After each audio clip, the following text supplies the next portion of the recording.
banned in this country since 1998. Yet as of last year, 30 countries were operating 450 nuclear reactors for electricity generation, and 60 nuclear plants were under construction in 15 countries. That's according to the Nuclear Energy Institute. And that includes 20 under construction in China. It's illegal to operate a nuclear reactor in Australia. Aren't we smart? But Russia, the United States, Japan and China are building new ones. And they have coal like we do. We have more than 40% of the world's uranium reserves, but nuclear power is banned under the Federal Environment Protection and Biodiversity Conservation Act. I should say that this act is scheduled for review this year, but neither the government nor Labor has said anything about even considering changes to allow nuclear power as part of that review. We have abundant uranium deposits. We should be exploiting that advantage to generate clean, reliable nuclear power. Tony Abbott got shouted down last year when he argued there was, and I quote his words, absolutely no reason why we shouldn't have nuclear power generation in Australia. Last year, a paper drafted by a group of highly credentialed engineers and scientists was circulated to MPs, August last year. The paper argued in favour of nuclear power on price, reliability, availability and cleanliness.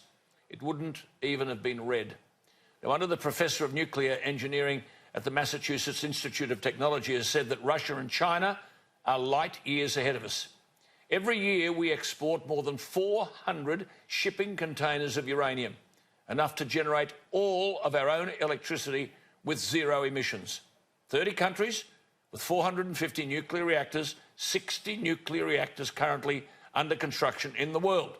And we've got over 40% of the world's uranium. And nuclear power is illegal. There's no denying the urgency with which the voting public regard two critical issues, energy, as in electricity, and water. Both have the potential to accelerate economic growth as never before. And equally, what impact will there be if we fail to do something about harvesting our natural resources? This has nothing to do with the climate change hoax. This is now an absolute necessity, though I must say there's zero evidence in the climate record that carbon dioxide has a detectable effect on global temperatures. I should note in passing the observations by the UK Chancellor of the Exchequer, that is their Treasurer, Philip Hammond. Last week he said that the populist catch cry by, quote, virtue signalling public figures, his words, around the world of net zero greenhouse gas emissions, that's get rid of coal, by 2050 in the case of the UK, listen to this, would mean a hit on UK businesses and the UK economy of £1 trillion. And that same conclusion applies to Australia.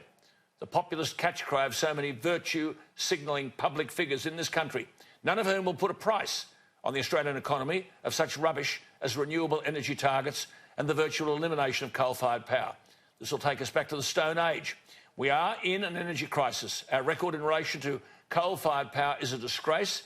As I've said, since 2011, 10 coal-fired power stations have closed in all states. Liddell in New South Wales due to close in 2022, then follow another stack of them. If this is allowed to continue, we may as well opt for living in the dark. Thank God for people like Mark Latham and John Barilaro in the New South Wales Parliament. Mark Latham said how we need reliable baseload power, and he asked, if you want clean energy, why should nuclear energy be banned when we've got 44% of the world's uranium? John Barilaro is the New South Wales National Party leader and Deputy Premier. He wrote recently, do you think a Greens party could ever support nuclear as a solution to our energy needs? Well, he said, that's already happened in Finland. He said, why haven't you heard about this? Well, because here in Australia, nuclear is the energy solution that we dare not speak its name. Well, someone else who's prepared to speak its name is Robert Pritchard. He's the Executive Director of the Energy Policy Institute of Australia. He's joined us here in the studio. Robert, thank you for your time. Thank you, Alan. Well, what do you make of all of this? Where are we? Is common sense going to prevail? Well, the first thing to say is that the use of renewables and the forced penetration of renewables to a high percentage is destabilising the entire power system. And so if you're going to run an entire power system, you've got to take a systems approach. You need renewables, but you also need coal, you also need gas, and you also need nuclear. And the point about the coal and gas and nuclear is that they're available 24/7. That is, they're available on demand. Whereas you can't say the same thing about renewables because... So you talked about destabilising the market. I mean, surely to God we shouldn't be in the business whereby we are providing subsidies to one energy source and not to others. Well, that's exactly why there's so many renewables in the system, because they've been given equity loans, equity support, equity grants and special loans, cheap loans. So the whole thing has been... What about cheap loans? $700,000. You run a wind turbine, one of those things you can see on the screen. $700,000 subsidy for one wind turbine. Most of them are foreign-owned.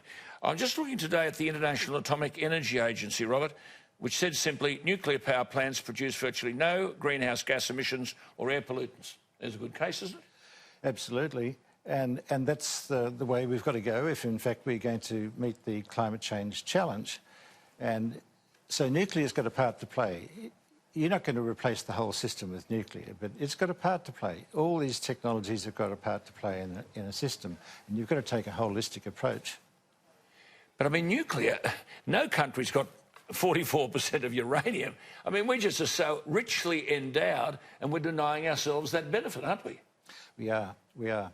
But there's a recent breakthrough with nuclear technology as well, which is the advent of small modular reactors in the UK. And that's going to change the whole scene, I think, in the next few years. See, I mean, I've reading surveys here. I mean, they're talking about reducing emissions from nuclear energy by 93%. Why wouldn't the Greens be screaming? Yeah, but this flushes the Greens out. It does. This flushes them out because if you say that you really want lower emissions, then you've got to be on, in part, you've got to be moving towards nuclear, or at least got to allow the debate. What I find just very disheartening in this country is that we can't even have the debate about nuclear. We have this prohibition in the parliament that should be lifted, and we should have an open debate. And then if as a country, if you want to even have it as a plebiscite issue, should we go down the path of nuclear power or not, put it to the Australian people, but have the mature debate. See, Robert, you know this.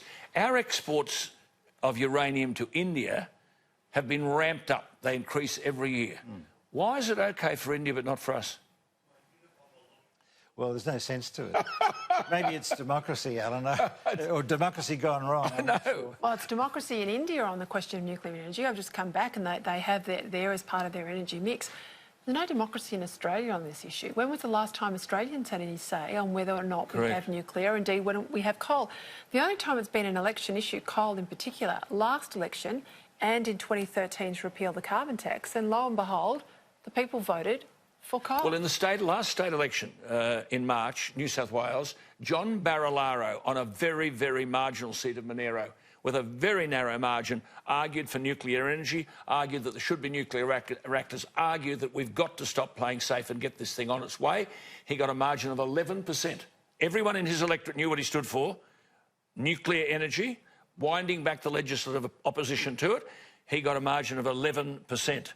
So the mood of the public is out there, but it's not reflected in government, is it? No, it's not. But it should be, because the Nationals already have shown some leadership by adopting the lifting of the ban as a policy plank. Definitely. And Mark Latham, of course, now entering the New South Wales Parliament. And now Mark Latham's introduced a bill to remove the ban in New South Wales. We've got dual bans. We've got one at Commonwealth level and one at state level.